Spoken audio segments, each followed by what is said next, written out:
Alrighty, intermittent fasting on hormone health. Remember, we are doing this challenge in June. I want to give you guys all the tools, all the information needed to make smart decisions for intermittent fasting.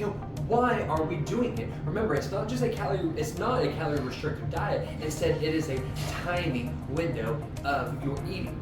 A lot of what we are focused on and a lot of the benefits that are brought to you through intermittent fasting have to do with your hormonal health. So if we're going to talk about fat loss, we're going to talk about preserving your muscles, we need to talk about what the hormones are doing. One of the overall effects of intermittent fasting is the fact that it does help to regulate your endocrine system. I like to use the word regulate because different people have experienced different things in life and their hormones are all over the place. Some are good, some are bad. We want to regulate it. And a lot of the researchers suggest that we want to get as close to how our ancestors ate as possible.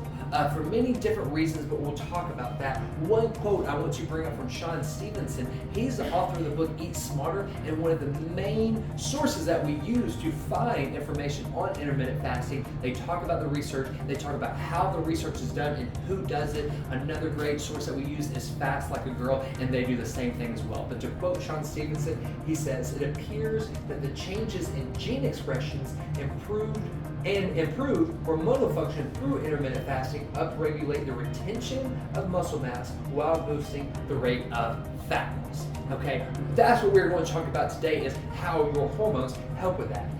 Intermittent fasting literally makes stored body fat more accessible. So one of the big difference between intermittent fasting and a calorie restricted diet is the majority of the time, one, people gain the weight back once they get back to normal calorie gains. I believe in getting enough calories. Let's just make that clear. I'm going to bring that up time and time again. But two, and the thing that I want to focus on the most with just a calorie restrictive diet, the majority of the time people are losing muscle mass. It is shown time and time again, and people will come to me all the time and say, "Hey, I want you to lose weight." And I question, do you want to lose weight or do you want to lose fat? Oh, I want to lose fat.